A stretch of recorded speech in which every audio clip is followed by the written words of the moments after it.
Hey everybody, welcome to Friday Live with Dr. Osborne, another great episode of Wellness University, and we're going to be talking today about a pretty controversial topic. You may have seen last week, or rather earlier this week, there was a presidential advisory that was put out by the American Heart Association, and a continuance of the war on fat in this case. Recommendation was largely attacking saturated fat, and coconut oil being one of the more popular fats that people are diving into these days, which is a highly saturated fat. And so the question was coming in via email and to our Facebook page. What is this? Does this presidential advisory against saturated fat have any merit? Does it have any at all concern that you need to be worried about cutting coconut out of your diet? So let's dive in. So we're going to talk a lot about that. I want to do some housekeeping real quick because a couple of you are telling me there's no sound. If you're not getting sound, chime in. Actually, how do you chime in if you can't hear me? Rather, let's flip that. If you are getting sound, why don't you let me know that you can hear me? That way I know that our speakers are running and that we're live and okay. So chime into the box there, or hit the like button right now if you can hear the sound. That way I know you're coming in loud and clear.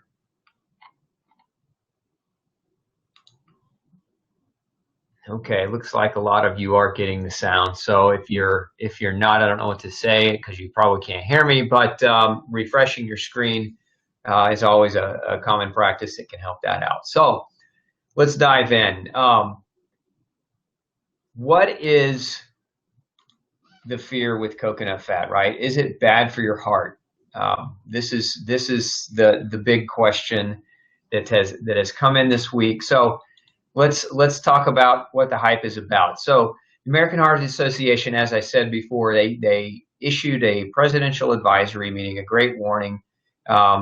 And let's talk about what this advisory actually said, because a lot of people are like, well, there's research that shows that saturated fat from coconut is poor for the heart. And I want you to understand, I actually read the health advisory directly from the American Heart Association, their website and what they put out. And what they did was actually they handpicked a number of studies that supported their position on saturated fat. So first of all, the advisory is not actually including all of the research that's been done on saturated fat. And I think that's important to understand because, they're basing that opinion and they're basing that stance on a limited quantity of data that's out there. And what they're actually doing is reinforcing what they've always been reinforcing, which is low-fat diets, especially low-saturated fat diets, because if you don't have a low-saturated fat diet, it increases your cholesterol and then therefore increases your risk of heart disease. So I think it's important that we dive into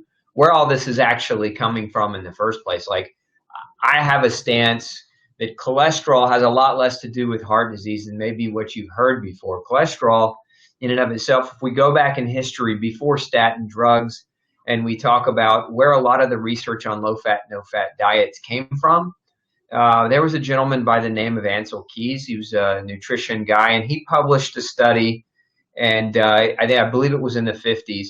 And the study was basically condemning of fat in the diet. And what he did is he did the same thing the American Heart Association is doing right now. He took select studies. He basically took data from 7 countries and the diets they consumed. And I think there were 21 total countries he had data about, but he excluded 14 of those countries and only included 7 of the country data. And the 7 that he included supported the position of a low-fat diet. And it's important to know that because the other 14 countries actually had diets that were much higher in fat, but they also had heart disease rates that were a lot lower. So there's data on both sides of this fence that says, look, saturated fat can increase heart disease, and there's data that says saturated fat actually improves your outcome in terms of heart disease, meaning it won't increase your risk for heart disease. And I think a lot of that depends on a lot of other variables and factors. I don't think we can blame saturated fat, and I don't think that we can blame cholesterol for heart disease. I think we have to look at a lot of factors. how sedentary a person is, whether or not they're getting adequate exercise or getting sunshine, whether or not they're sleeping appropriately. What does the rest of their diet look like? Are they, eating low fat and replacing all the fat with high carbohydrates and refined carbohydrates and sugars? Are they using the fats or the oils that are being recommended in lieu of saturated fat that are genetically modified or that are, largely omega-6 based? And so what we have is we have research that can prove either point is my point in saying all that. But what I want you to understand are a few key concepts. Number one, we know that saturated fat, although there are some small studies that show that it can increase your total cholesterol, meaning your HDL and your LDL cholesterol, there's no studies that directly link eating saturated fat from coconut to an increased risk of heart disease. And so I don't think that the American Heart Association has much to stand on with that recommendation. It's a largely non-scientific recommendation. Number two, increase in cholesterol does not correlate with an increased risk of death for heart disease. And this has been proven time and time again. As a matter of fact, before cholesterol-lowering medications came about, this was not something that was aggressively sought or aggressively attacked. In essence, the whole, I call it the cholesterol myth of heart disease. And there are a number of books and there are a number of studies that have been done. But in the literature, it's not solid that cholesterol increases the risk for heart disease. Particularly, it's not solid that bad cholesterol, what's being called bad cholesterol, increases the risk of heart disease. There are different kinds of cholesterol molecules. There are large buoyant cholesterol molecules and there are small and tightly packed cholesterol molecules. Some of them can create plaques and others of them are very, very important for human physiology. For example, the traditional LDL bad cholesterol that you hear about is actually important because it's a precursor for all of your sex steroids. So you can't make testosterone, you can't make estrogen, you can't make progesterone without bad cholesterol. You also can't make vitamin D, and you also can't make a nutrient called coenzyme Q10, which is extremely important for muscle and heart and liver energy production. So how bad can LDL really be if it's important for all of those things, right? And if we look at the original recommendations on cholesterol, at one point it was 250 was normal, then it was 220, then it was 200. Now they're aggressively saying it needs to be below 180. And some researchers are publishing papers that say that children as small or as young as 8 years old should be put on cholesterol-lowering medications, not because their cholesterol could or isn't high, but because their parents have a risk of diabetes or have diabetes. So some researchers are now saying children as young as 8, if their parents have diabetes, these children should be being put on statin medications. Now that's preposterous and ridiculous. I mean, let's think a little bit about, since the 1980s, what's happened. We've seen more and more men becoming testosterone deficient. One of the reasons is because blocking LDL blocks testosterone. So we see less manly men. We see more low T centers popping up all over the world. To address this problem, in my opinion, this problem is largely a part of the abuse of statin medications. So again, saturated fat raises HDL and LDL, not just LDL. So even if we were looking at the traditional model of attacking LDL as the bad cholesterol, you have to understand that coconut oil raises all of your cholesterol. It doesn't raise one over the other. But there are some benefits to coconut oil I want to talk a little bit about as well. And so some of those benefits of coconut oil. One, coconut oil is rich in a substance called lauric acid.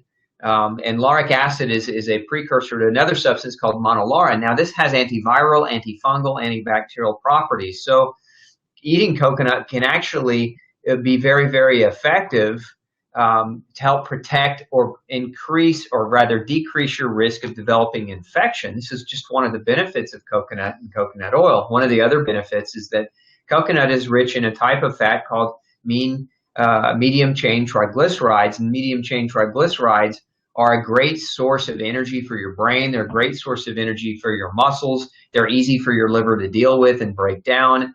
And so there's some wonderful benefits to using coconut. Now, like with anything else, there's this coconut trend right now. And so a lot of people are talking about, rub coconut all over your head, all over your eyeballs. use coconut to do this, use coconut to do that. Look, I think you can overdo any food. And so, there's nothing wrong with coconut. There's nothing wrong with eating coconut. There's nothing wrong with eating foods that are high in saturated fat. But I think we have to look at it from a reasonable perspective. If you are the type of individual who has a diet that is super high in saturated fat, but it isn't the right diet for you, then there could very much potentially be an increased risk for heart disease in your future. However, not everybody has that gene pattern. Not everybody is affected by saturated fat in the same way. Let me give you some examples. If we look at the Inuit peoples of Alaska, the Inuit peoples of Alaska, there was a time in their history where the staple food in their diet, a bulk of the food in their diet, as much as 90% of their total caloric intake came from saturated animal whale fat. Now, these people didn't have, to speak of, didn't have a risk for heart disease, didn't have a risk for diabetes, and didn't have a risk for the chronic cardiovascular problems that plagues the United States today. But their diet was up to 90% saturated fat. We also see the same trend in Pacific Islander peoples. These individuals have diets that are as high as 40 to 50% in saturated fat, the total caloric intake, and they didn't have or don't have the risks of heart disease, the risks of diabetes and obesity and other problems that plague Americans today. So, we've got these types of individuals who we know eat massive quantities of saturated fat by percent in their diet, yet don't struggle with the problems that we struggle with here in the U.S. And so you can't make a broad sweeping recommendation to everyone saying that saturated fat is the reason that heart disease exists. We can go back in time even further and point to governmental policy and recommendations. If we go back to 1910, when margarine was introduced in the United States as a substitute for butter, what we were being told at the time was butter is horrible for you, and you need to quit eating butter and instead use margarine, which is basically it's vegetable oil that's been highly processed. And what they did with this vegetable oil, and again, let me back up a minute because it's not even really vegetable oil. So margarine, what is it? It's corn and soy. Well, soy isn't a vegetable and corn is not a vegetable. So neither of the things that margarine is made from is a vegetable, but they still call it vegetable oil, which is, partly why it's a little bit ridiculous. But the other thing is this. We take corn and soy oil. 99% of these products are genetically modified and loaded with pesticide. They have really no long-term safety data in humans. And now we start what's used, how we make these types of margarine-based oils is we force hydrogen into the oil. That's what makes corn oil, which at room temperature is a liquid. Just same thing with soy oil. But when you force hydrogen into an oil, it becomes solid. That's why animal fat, that's why coconut fat at room temperature becomes congealed and hard. Whereas these other types of vegetable fats or seed oil fats at room temperature, those are more of a liquid form because they have less hydrogen in them. So the more hydrogen an oil contains, the more solid at room temperature it becomes. And so, again, what was being done to produce margarine was we were forcing hydrogen into corn and soy oils using high heat temperatures and using something called a nickel or mercury catalyst. So we were using toxic heavy metal to drive hydrogen into corn and soy oil. Then we were coloring it with an artificial coloring agent called a natto, and we were calling that margarine. And we were saying this is better for you to eat than butter, than something that nature produces, right? And so from 1910 to all the way through about 1960, heart disease incidence and heart attacks exploded. We had this huge proliferation of heart disease and deaths related from heart disease as a result of government policy saying, eat margarine, it's better for you than butter. As a result of policy saying hydrogenated oil, and this stuff was being put in baby formulas, this stuff was being added to butter substitutes. If you remember the commercial, when I was a kid growing up, there was this commercial, funny, it was like those crocks of butter, those little lids, and it was, you'd see the butter container over here, and the butter container would say butter. Like that. So it was like, it was like animated to say butter, right? The butter lid would come open and it would say butter. And then you'd see this crock of margarine over here, and the lid on it would open up and it would say Parquet, right? I don't know if you remember those commercials, but to me, those were hilarious because the premise of those commercials was, one, your tax dollars were paying for some of that because it was a public health announcement service, but two, it was promotion of this margarine, saying how much better margarine was for you than butter, even though the advent of margarine and the creation of hydrogenated oils literally exploded almost overnight the incidence of heart attacks and stroke and cardiovascular disease, increased the risk for diabetes, because this type of oil is extremely inflammatory, meaning it causes inflammation in the blood vessels. So now, saturated fat, we started this conversation talking about saturated fat. Now, what is saturated fat? All that means is that it's a fat that is saturated with hydrogen. So when you hear the word saturated fat, that's what we're talking about. We're talking about it's saturated with hydrogen bonds. So when we take an oil that isn't saturated with hydrogen, like a vegetable oil or a corn oil or a soy oil or an olive oil or any other kind of seed oil, safflower, sunflower, rapeseed, doesn't matter. We can force hydrogen into it and force saturation in an unnatural way. That's what we call hydrogenation. We're adding hydrogen to the oil to make it a solid at room temperature. What that does is it increases shelf life of the oil. It reduces the oil turning rancid as quickly. So when you open up a canister of Crisco, that's hydrogenated oil. Now, all hydrogenated oil is saturated, meaning if it's hydrogenated, it is saturated with hydrogen. So, but not all saturated oil is hydrogenated. And coconut oil falls in that spectrum. Palm oil falls in that spectrum.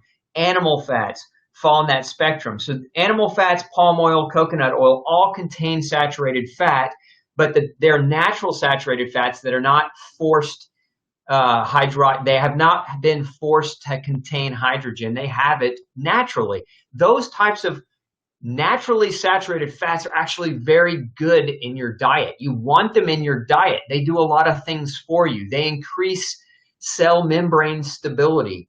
They offer a source of alternative fuel for your body. So there are compounds within saturated fats that are important in producing hormones. Again, hormones, membrane stability around your cells. Some of the compounds in certain saturated fats help to produce the myelin sheath that wraps around your brain. So saturated fats themselves aren't bad for us.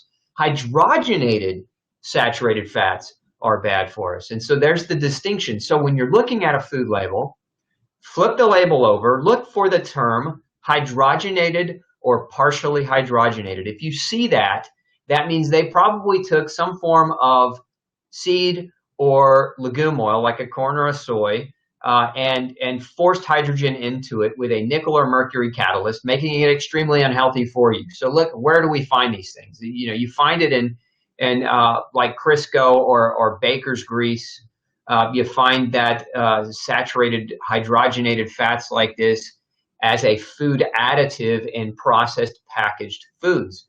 So again, going back to the lesson that we always tend to come back to, which is eat real food, right? When you start going highly processed, when you start going into the realm of man manipulation over tons of different foods, we always relearn the lesson. Over time, enough people buy into it, and then they start getting sick, and we start collecting data that shows, hey, look, when we introduce this type of processed food, guess what happens? People don't feel so hot. People start to develop illness. So, keep those things in mind.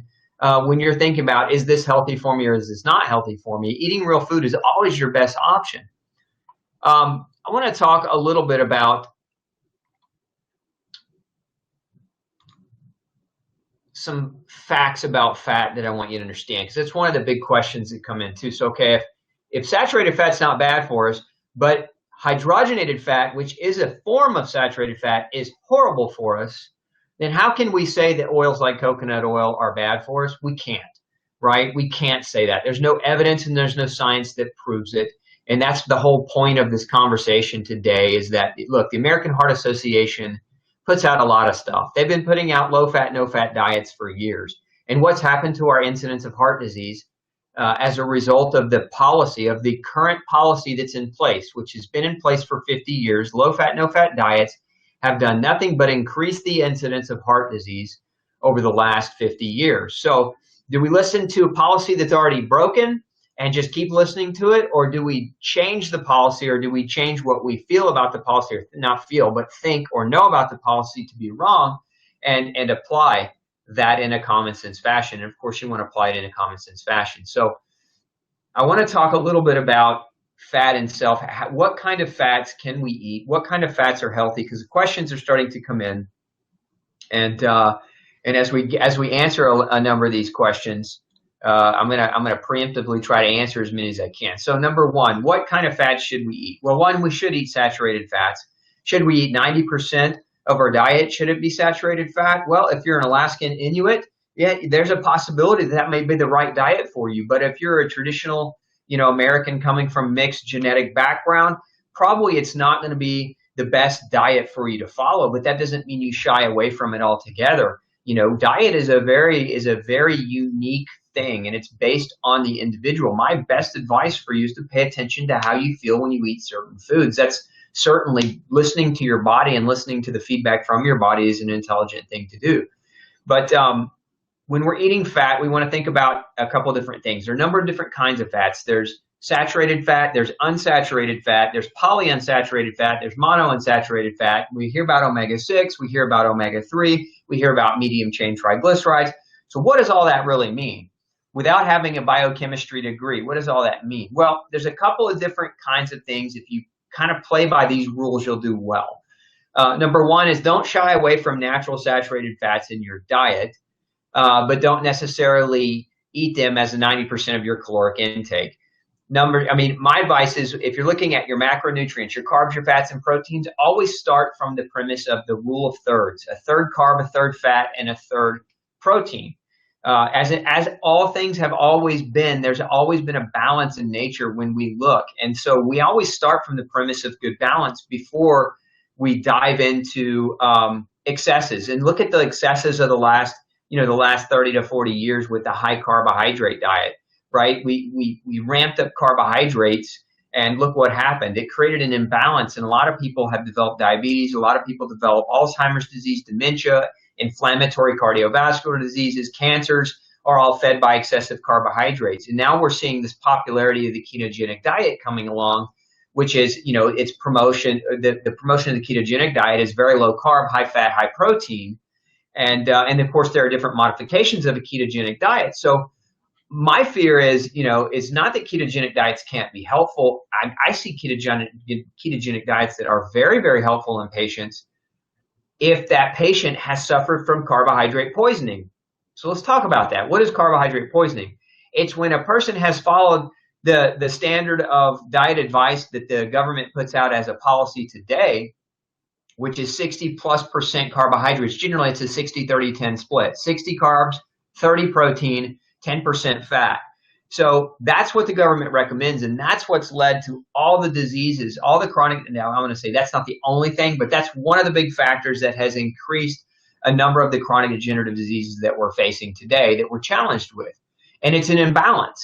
Again, and now people are talking about the ketogenic diet and eating, under 30 to 40 grams of carbohydrates a day, net carbs, which, depending on how many calories you consume in a day, that's can be less than 10% of your total caloric intake coming from carbohydrate. Now, if you've been eating 60, 70, 80% carbohydrate in your diet for the last 10 years, and you have diabetes, and you have developed a cancer, or you've developed some form of inflammatory process, then a ketogenic diet initially might be a very good thing for you, because you're reversing years of carbohydrate toxicity by flipping the table. But it doesn't mean you have to stay on the ketogenic diet for the rest of your life. And this is my fear, is that the longer that people stay on the diet, you can hit a point where it starts working against you. You might initially go on this diet for the first several months, lose a ton of weight, feel so much more energy, reverse a lot of inflammation, and do really, really well. But the longer you stay on it, if the diet's not right for you, and again, it's not right for everybody. The ketogenic diet is right for some, but it's not right for everyone. You can actually start turning the tables in the other direction. Too much fat can now start to become a problem as well. I've seen people with the ketogenic diet where it completely shuts them down and locks them down. It becomes inflammatory for them. So again, it's not one diet fits all. It's not one size fits all when it comes to diet. So I love the ketogenic diet. I love seeing patients who've been diagnosed with cancer can't shrink tumors using a ketogenic diet. I love seeing patients with chronic diabetes using a ketogenic process to stabilize blood sugar and lose weight so that they can start to become active and be less sedentary.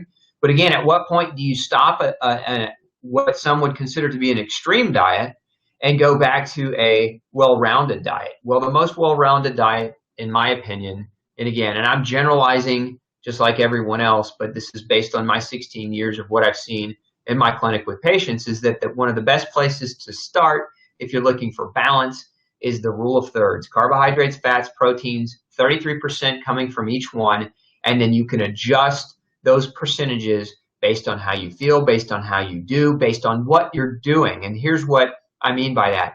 If you're an aggressive exerciser, you might need a little bit more carbohydrate. Now, if you are a better fat burner for your fuel, you might need a little bit more fat for that energy. So manipulating those numbers based on how you're feeling and how you're doing is one of the best places to start, without guidance, without testing, without having somebody run a bunch of genetic tests on you to help you determine what type of diet is right for your genetic profile. So I want to talk a little bit about omega-6s and omega-3s. I think this is probably the right time to have that conversation.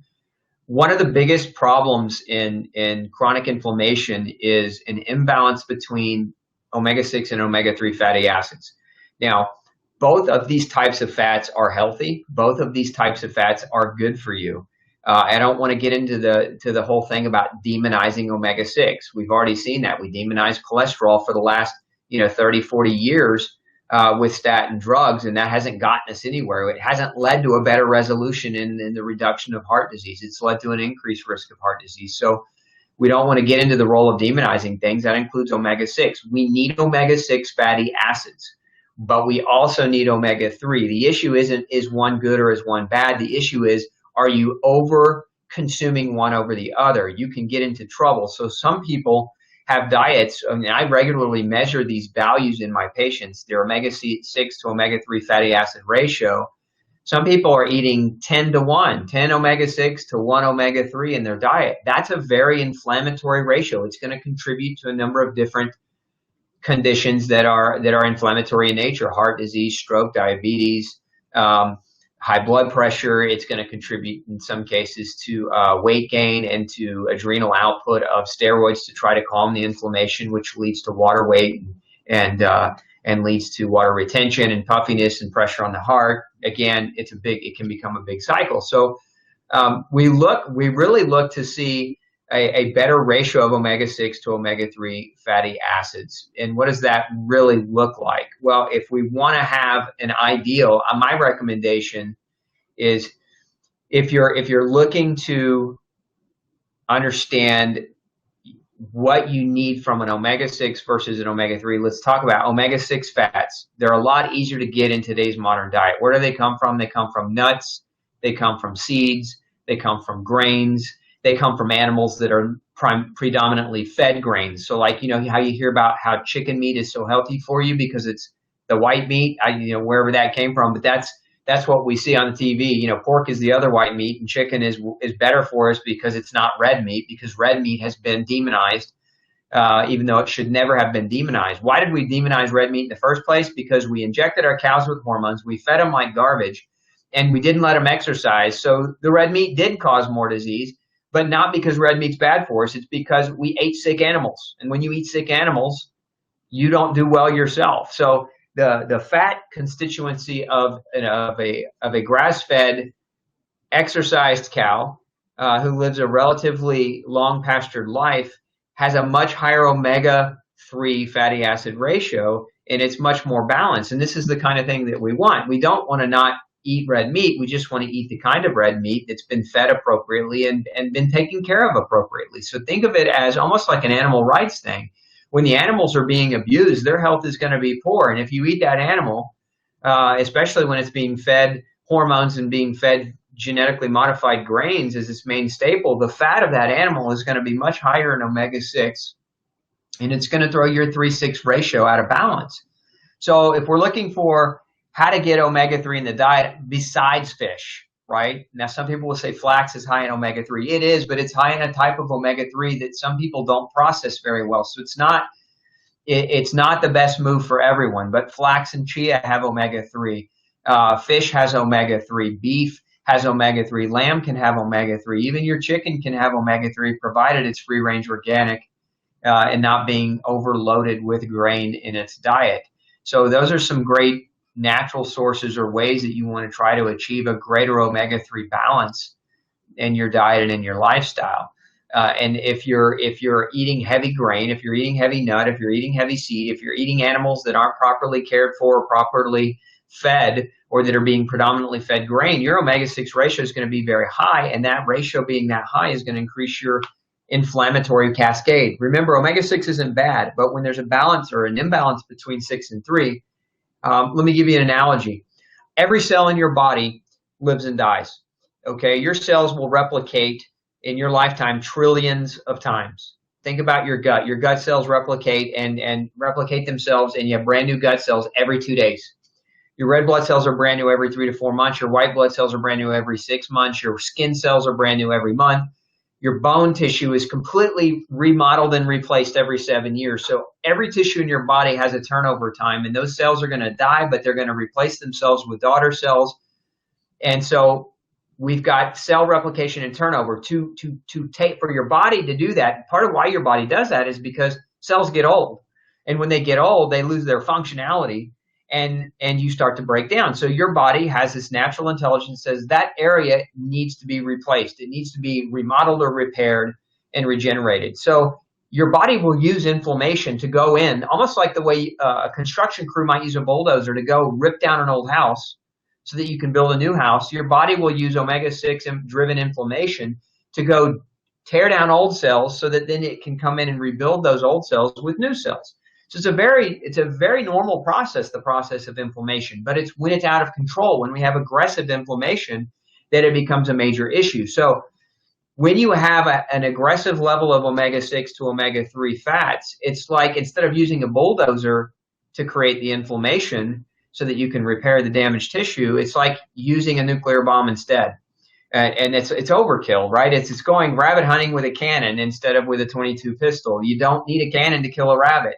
You don't need a nuclear bomb to blow up an old house to replace a new one. You need small controlled inflammation to do an appropriate amount of damage so that your body can go and do the cleanup and repair. And so it's people that have this excessive 6-3 ratio that are over-inflamed. And this is why they start to develop so many different problems. They develop problems of chronic degenerative natures because their bodies are hyper-inflamed all the time.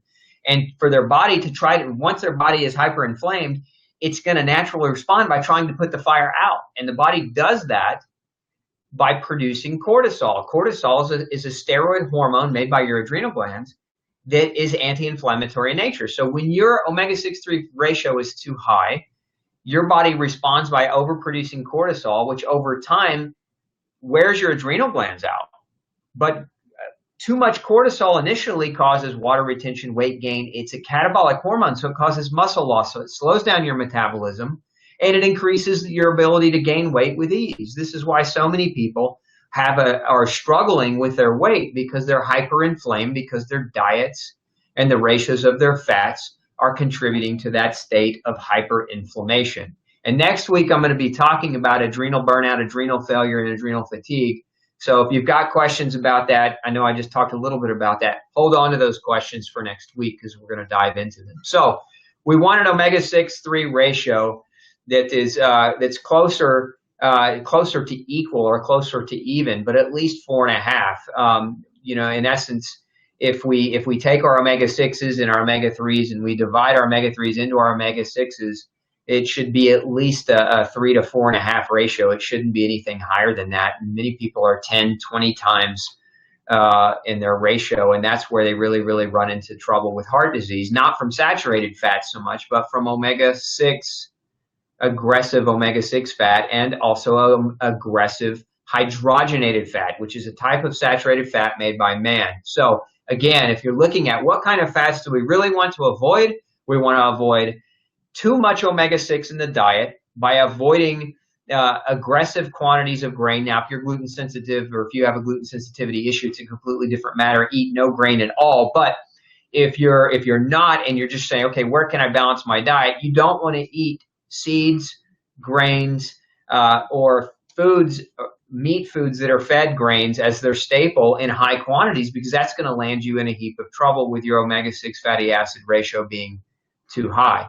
So we want to eat meat that's properly cared for, pasture-raised, grass-fed, wild-caught, and any variety, okay, whether it's beef, whether it's chicken, whether it's fish, okay, whether it's lamb or buffalo, whether you like to hunt venison or deer, or whether it's, some people go elk hunting. I mean, you've got all kinds of bird as a game bird. There's all kinds of things that can be eaten from a meat perspective. And then vegetables, a huge variety of different vegetables, hundreds of different species of different fruits and vegetables that you have available at your fingertips, depending on the season and depending on your geographic location. So you've got plenty of options within those things. You can, and I'm not saying not to eat seeds, and I'm not saying not to eat nuts. Now, there are some of you that may struggle with autoimmune disease where you're on a more restrictive protocol, and that's different. I'm talking in general here. If you're a generally healthy person, these are kind of some generalized rules to live by. But if you're chronically ill, you might have to be more aggressive with your diet and in the initial stages, in the first 6 to 18 months, to get that back under control and to get that where it needs to be. So again, omega-6 you need, but there's plenty around us that we don't need to go looking for it. You need to go looking for more higher quality omega-3. And again, that's going to come from wild game. That's going to come from pasture-raised animals, and it's going to come from wild-caught fish. It's where the bulk of it is going to come from in the diet. You can get it from flax and chia, but many people with gluten sensitivities and autoimmune disease don't do well with seed-based omega-3. So you have to keep that in mind. Other things that you want to look at avoiding: never, ever, ever put hydrogenated oil in your body.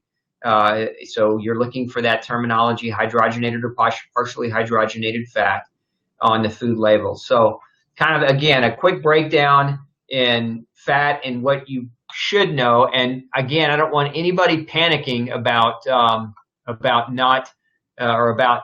fats, about eating fat, or about eating coconut in particular. Don't panic and quit eating coconut oil just because an antiquated, let's just say it like this: an antiquated propaganda machine puts out a policy that has been killing Americans for years, and they're just doubling down at this point because heart disease continues to increase despite the current dietary recommendations. They're doubling down. They have to double down. They can't reverse that policy. If they reverse it now, they'll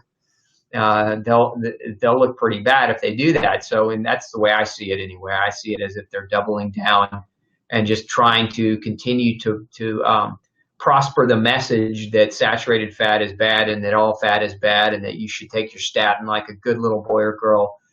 Because that's the only way you're going to reduce your risk of heart disease. Because heart disease, as we all know, as we get old, we're doomed to that fate. Like that's the standard mantra and paradigm that we hear from so many different establishments and doctors, and it's just wrong. I mean, prior to 1910, there wasn't enough heart disease that even existed for there to be such thing as a cardiologist. So we know that the diet changes over the last 90 years. We know that the lifestyle changes over the last 90 years are the biggest culprits in the increased incidence of heart disease.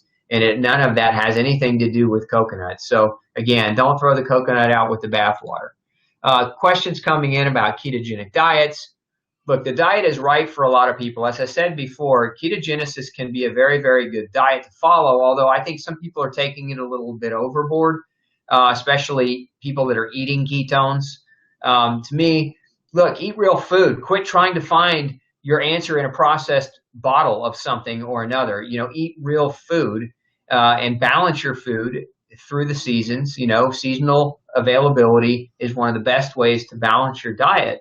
But don't go looking for your answers in the bottom of a processed food container. It's just a bad idea. The ketogenic diet can be an effective strategy in the clinic.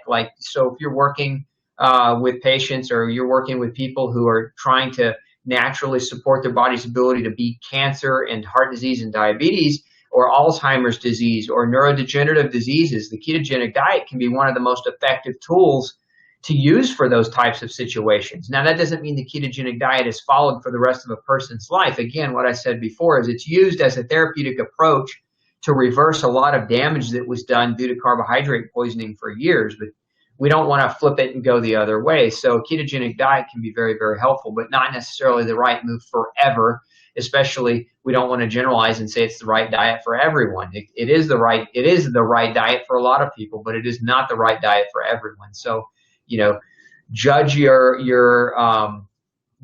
health accordingly. How does it make you feel? For some people, it makes them feel horrible. Now, some would say, well, you're just going through the initial withdrawal of carbohydrate withdrawal. And that can happen. But if you're 2-3 weeks into a ketogenic diet and you feel horrible, it's probably not the right diet for you. I've actually had a patient on the table. He was so locked up, he couldn't move. His muscles froze up on him because of the ketogenic diet. So in his case, it was the wrong diet.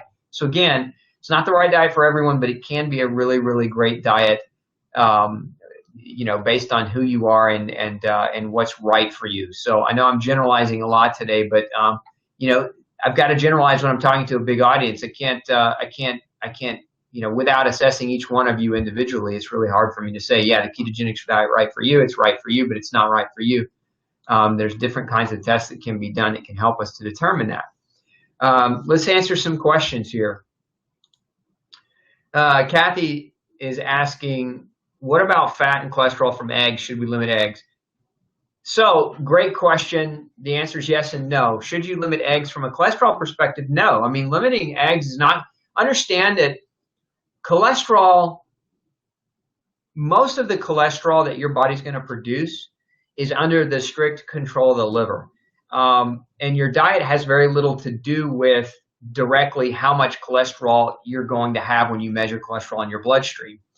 So there have been studies where patients have eaten 15 eggs a day and it doesn't touch their cholesterol and it doesn't increase their risk for cardiovascular disease. So there's nothing wrong with eating eggs. Now, on a different note, some people are allergic to eggs. It's one of the top 8 allergens in the world, and for autoimmune patients, egg can be a big autoimmune trigger. So the fat and the cholesterol from eggs is perfectly fine and perfectly healthy. But again, if you're allergic to egg, or if you're allergic to, or if you're struggling with autoimmune disease, keeping egg out might be the right thing for you to do. So hopefully that's helpful as an answer for you. Let's see here. Can a ketogenic diet be therapeutic for scleroderma? Yeah, I mean, it can be, but more particularly with scleroderma, with this particular kind of disease, in my experience, you absolutely 100% have to be 100% grain-free, and you also have to look at vitamin D is very, very critical for scleroderma. As far as the modulating the level of vitamin D, because vitamin D deficiency is a major trigger for that particular autoimmune disease. But scleroderma is autoimmune, and so it still falls under the same the 4 causation factors in autoimmune disease. Very simply put, number 1, food, and one man's food is another man's poison. So in my experience, 100% of the time, patients with scleroderma need to go grain-free. And I could arguably say I have a better track record with autoimmune disease than anyone else I know. Number 2, chemical exposure. Chemicals can trigger autoimmune disease. Number 3, infection can trigger autoimmune disease. And number 4, nutritional deficiency can trigger autoimmune disease. So those 4 biochemical triggers are the most common. So with doesn't matter. Those are the right angle to look for in scleroderma. But even if you have other autoimmune diseases like lupus or rheumatoid arthritis, or dermatomyositis, or reactive arthritis, or psoriatic arthritis, or spondyloarthritis, or psoriasis, or eczema, or multiple sclerosis, or Lou Gehrig's disease. Those are all forms of autoimmune disease where you really want to look at those 4 factors as major triggers. Okay, I'm a 57-year-old woman whose doctor wanted to put me on cholesterol meds. When my blood test showed that my total cholesterol was high, but my LDL was very low and HDL was also high. Look, Lori, I'm not a medical doctor, and I'd never claim to give you medical advice on your medication. So I'll say it like this. If your doctor says you need to go on a statin when your HDL is high but your LDLs are low, my advice would be get a different doctor. That doctor's probably looking at research that's antiquated, or he's just not looking at research. A lot of doctors are super aggressive when it comes to statins. Total cholesterol, here's a fact about cholesterol. People that have the highest level of cholesterol have the highest lifespans, the longest lifespans. Fact. How do we explain that then? Why are we so aggressively going after lowering cholesterol when we can make that fact, that claim that those with higher cholesterol have longer lifespans? What is it about higher cholesterol that elevates the lifespan? Remember that cholesterol being high, what is high? Who defines high? Where did the definition of high cholesterol come from? It was largely influenced and biased as a result of industry. Let's think about this for a minute. There was an initial board, and this was well studied and it was well publicized. When the cholesterol values went from 250 to 220, the doctors that made the decision to do that, there was a panel of doctors. There was 13 different doctors on this panel. 9 of the 13 doctors on this panel that made that decision to lower the cholesterol and call it low cholesterol were directly being paid by Merck and Pfizer. They were directly on the payroll of the top 2 grossing drugs of all time, Zocor and Lipitor. You know, we've got to look at that with intelligence and say, look, I'm not accusing them of directly construing or contributing to that, but we've got to look at it with intelligence and say, could there be bias in that opinion when they're on the payroll for the people who have the most to stand in profit from that decision-making process? Of course they could, but unfortunately the FDA hands out waivers. What that means is the FDA says, look, these doctors, these 9 doctors, they know a lot about cholesterol and heart disease, so we're going to waive their conflict of interest, and we're going to let them make the decision anyway. And that's the way it works in politics. That's the way it works in medicine. It's highly unethical and highly manipulatable, and I don't agree with it, but that's the way that it is. So, you know, when we look at how high cholesterol is even defined, you know, we have to challenge that. Now, so when cholesterol went from 220 down to 200 as the new normal, in other words, they lowered it again. That decision was made by 4 doctors, also on the payroll for Merck and Pfizer. Again, who gets to define what high means? And that's the problem. Fundamentally, that's the problem. High cholesterol for one is not high cholesterol for another. There are different kinds of cholesterol. We have LDLs, and then we have subtypes of LDLs. And there's actually a type of test that I recommend that people do. There are several different labs that can run it where it looks at cholesterol particle counts, which are much more accurate, where we look at things like apolipoprotein and lipoproteins, where we look at remnant lipoproteins, where we look at subfractions or subtypes of LDL. There's type A, type I, and type B. And some of these have a greater increased risk for heart disease than others. But none of the cholesterol molecules increase your risk for heart disease at all unless you're inflamed. So the real origin of the increase of heart disease as it relates to cholesterol actually stems from the premise of whether or not you're hyperinflamed in the first place. Because remember, when your blood vessels become inflamed and damaged, your body uses cholesterol to kind of clean that damage or lay down a bandage over that damage. It's damage control, if you will. But if you don't have the chronic inflammation, you're not laying arterial fat down. You're not laying plaquing fat down and creating that problem. So, I mean, many of you probably heard this, but I mean, we see patients all the time whose cholesterol is completely normal, yet they still have heart attacks. They still have issues with cardiovascular disease and high blood pressure and other problems, even though their cholesterol is completely normal. We still see on a Doppler test, we still see plaquing of their carotid arteries or reduction in the size of their arterial lumen. And that the reason why we'll see those things, it has nothing to do with cholesterol. It has to do with vasospasm, meaning, remember, your blood vessels are made out of soft tissue muscles. It's a smooth muscle that your blood vessels are made from. So your blood vessels constrict and extend, right? Just like your muscles can contract and relax, your blood vessels do the same thing. And just like you can get a muscle spasm or a muscle twitch in your eyelid or in your shoulder blade or in your hip or in your thigh, you can get a muscle spasm in your blood vessel. And if that happens, you can have a heart attack. If that spasm is hard enough and in the right location, it can suppress blood flow to a particular area. If it's in your heart, it can lead to a heart attack. If it's in your lungs, it can lead to an infarction. If it's in your brain, it can lead to a stroke.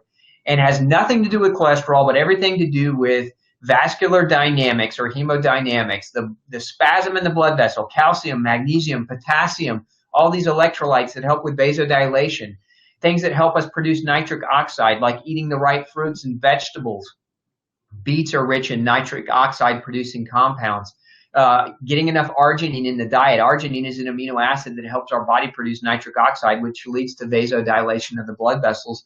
And that in and of itself can prevent high blood pressure. So I think, in my opinion, look, doctors are going after the wrong thing. Everybody's demonizing cholesterol and attacking cholesterol aggressively with statins. And what has been the end result outcome of that attack? More heart disease or less heart disease? Well, it's been more heart disease.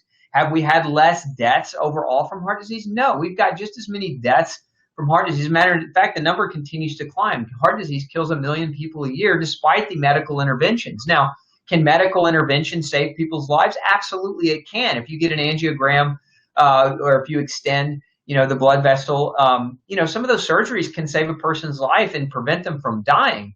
But that doesn't mean that lowering cholesterol is going to prevent a future heart attack. That doesn't mean that lowering cholesterol is going to prevent the death from heart attack. We've got to look at these other factors, and most of the factors are not drug related. Most of the factors are lifestyle related.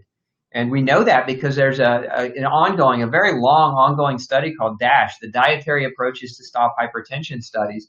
And we know that one of the biggest factors involved in the reduction of the risk of heart disease is to not eat processed food and to eat more vegetables that are rich in potassium, magnesium, and calcium, because it's those electrolytes that are so critical in maintaining healthy heart function. Remember, your heart has one of the largest nervous systems in it, and it's largely under the control of the nervous system and of nerve impulses. And if your electrolyte balance is construed and not where it should be, and you're deficient in those nutrients, then you're going to have a cardiovascular problem in your blood vessels and in your heart.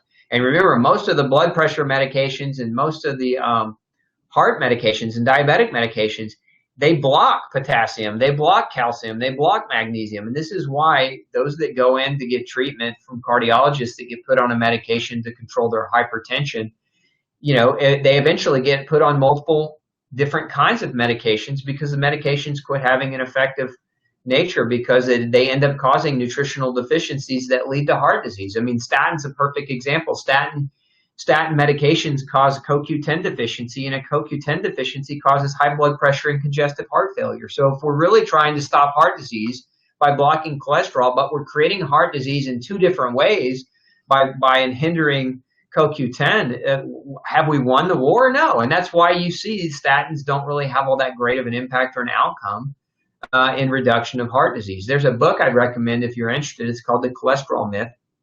It's a great book you can read on this very topic. Okay, I know I kind of went off on a tangent there, but I felt like it was important to address that. Okay, Diane's saying, thanks, you're welcome, Diane. Emily, it seems that chicken, even organic, that has been fed corn is a problem for me. Does it make sense that I'm getting hand contamination from the corn-fed chicken? Look, there's nothing that we can say in the medical literature that says that if you eat chicken that is corn-fed that you're going to get cross-contamination from the corn. But it for most people, what it is it's highly inflammatory. The meat itself is inflammatory. So if you're already inflamed or you're prone to inflammation, then that's really where I see it being a bigger problem, not in necessarily that you're getting a gluten or a corn grain cross-contamination into the meat itself. Okay.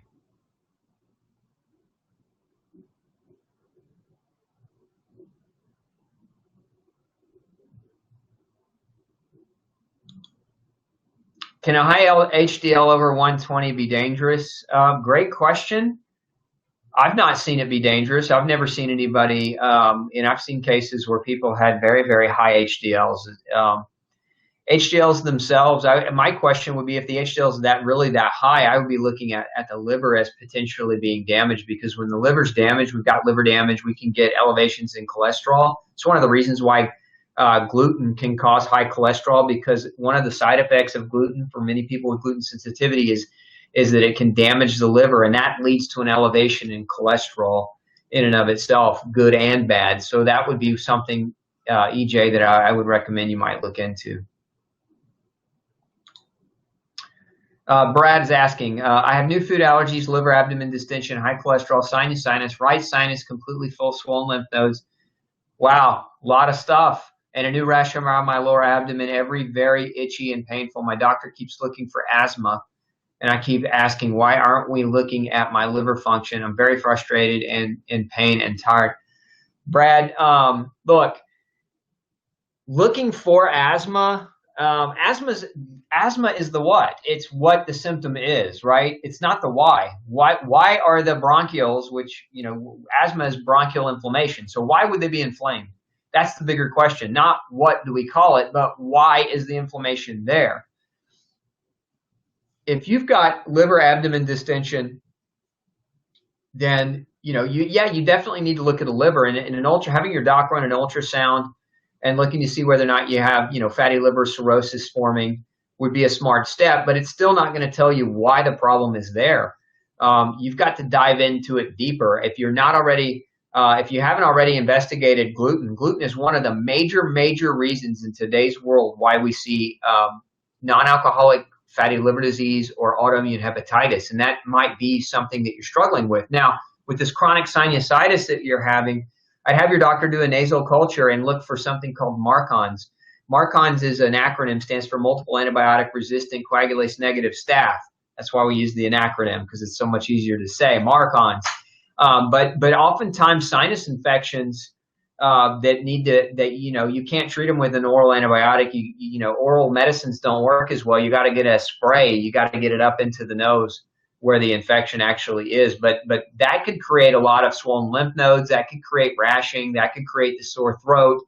I mean, you might have a systemic immune problem as a result of this infection, as a result of foods that you're eating that you shouldn't be eating. So I would look at those elements, or have your doctor look at those elements. And if he's not willing to look at those things, you might just consider getting a second opinion and hiring a different doctor to look at it.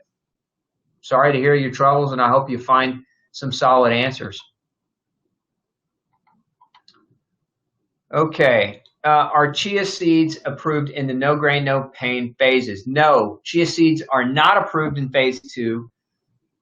We do not want seeds in the diet in phase 2 of the no grain, no pain diet protocol. And the reason why is because seeds are extremely hard to digest, and they contain proteins that can shut down your digestion and can hinder your digestion. So again, if we're trying to recover from autoimmune disease, we're trying to recover from years of damage induced to our intestinal lining, we don't want to eat things that are hard to digest. It's not a forever permanent restriction, but it's definitely a restriction in the phase 2 aspect of the no grain, no pain diet. And those of you who maybe are new to the Dr. Osborne show here, if you haven't read No Grain, No Pain, I highly encourage that you go read it. You can pick a copy up on Amazon. You can get it at Barnes & Noble. You can get it at any major bookstore in the country, or you can go to nograinnopeinbook.com. And if you buy it from there, we'll send you a bunch of free bonuses that help you go through the program. So good question, Debbie. Thanks for chiming in.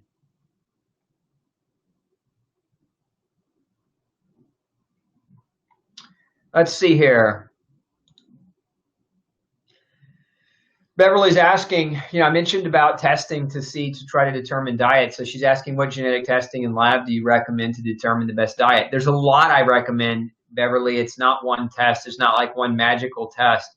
I know a lot of people go out and do the 23andMe genetic testing, and it can be helpful in some aspects, but there are several different genetic markers that we're looking for, from HLA-DQ, HLA-DR. We're looking at blood typing. We're actually looking at HLA DQ genetic allele markers. We're looking at whether or not a person has reactions to certain foods. We're looking to determine what the digestive status of a person is, because the right diet for a person who's chronically struggling is never the same. In essence, we could take 1,000 people with diabetes, chronic struggling with gut problems, and I could have them on 1,000 different diets based on their test results. So it's a conglomeration of different tests that we'll use to try to ascertain that answer for patients. But good question, What do I think about the Whole30 plan? Look, I love the fact that somebody is writing a book about eating real whole foods. I think it's a great place to start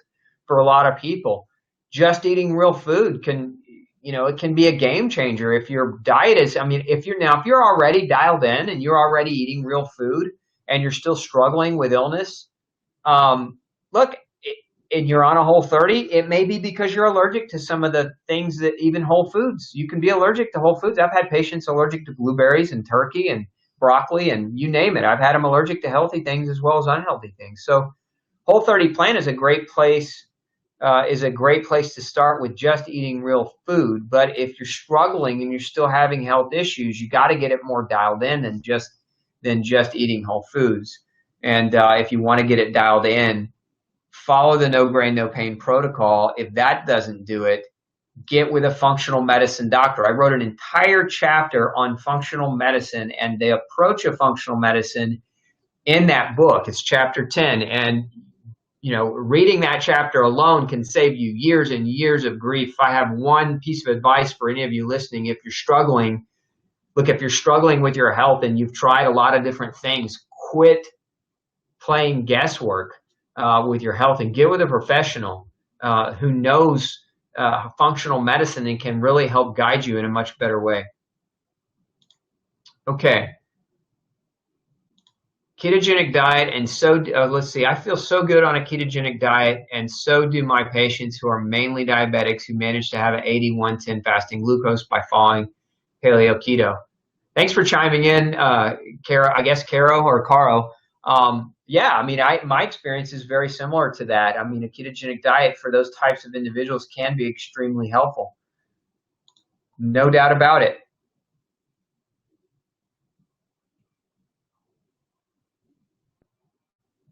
Somebody's asking, where do I recommend the amount of carbohydrates come from? Well, primarily from vegetables, and minimal fruits. Again, depending on the type of diet that's right for you. But vegetables, there's a number of different options for vegetables. There's the root vegetable families. There's leafy vegetables, in hundreds of different varieties. So those are all great sources of carbohydrates, also great sources of fiber to feed your microbiome.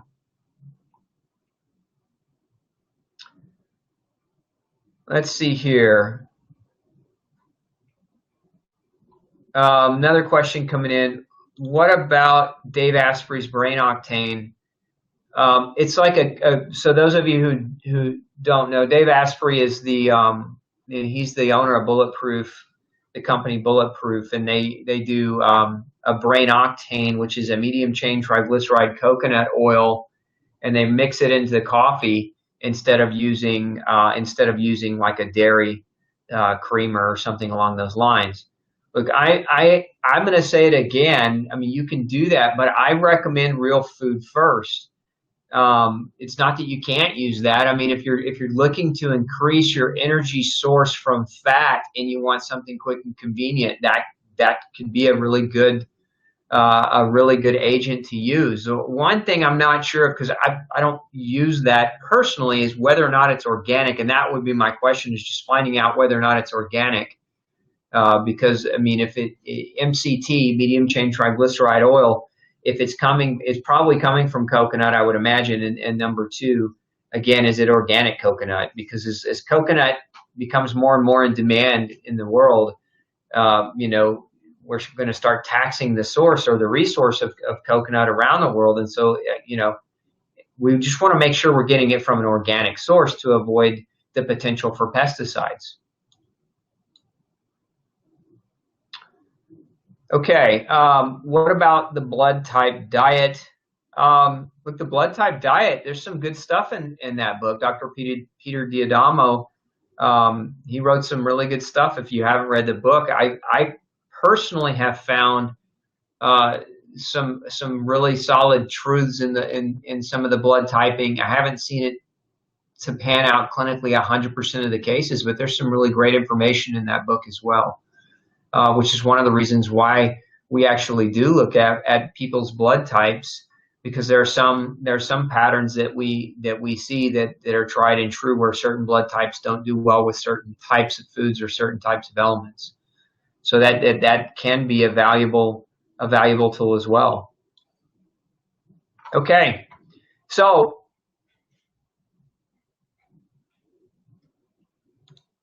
I'm going to answer one more question. Am I accepting new clients? Yeah, my clinic is always accepting new patients. We try to keep the doors open because we know how hard it can be to find a functional medicine doctor. So, if you are interested at all in coming to the clinic, you can jump on drpeterosborne.com, Dr. Peter Osborne. .com, and there's a link at the top. It says clinic. If you click on that, you can get the phone number to the clinic and give them a call. We run about a 3 to 4 month waiting list to get in, but if you get on our waiting list, we can usually work in a little bit quicker if you're in a bad way and you really want to get in faster. But yeah, we do. I try again. I train doctors all over the world, and one of the elements about functional medicine that I'm passionate about is helping as many people as I can. And so part of how I do that and stay relevant is I'm in the clinic at least 21 hours a week, helping with seeing patients in a one-on-one setting.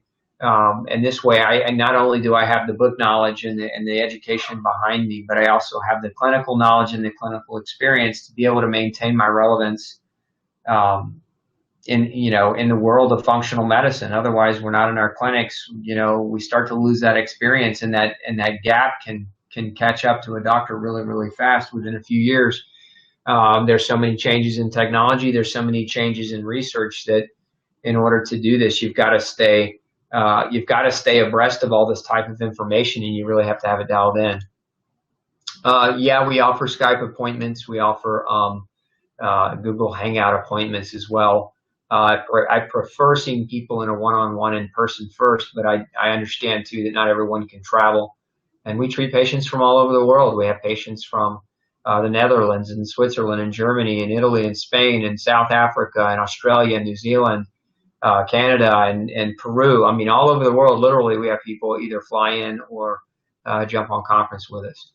Okay, so another great episode. Those of you who don't already, hit the like button, or haven't already, hit the like button, hit the share button. We want to get this information out to as many people as we possibly can. Make sure you also go and check out glutenfreesociety.org for more information. Make sure you check out drpeterosborne.com. Sign up for our newsletter if you're not already signed up for our newsletter. And last thing, if you haven't read No Grain, No Pain, I strongly encourage you to go read it. The book in and of itself, if you're struggling with autoimmune disease, if you follow the protocol, it can change and save your life.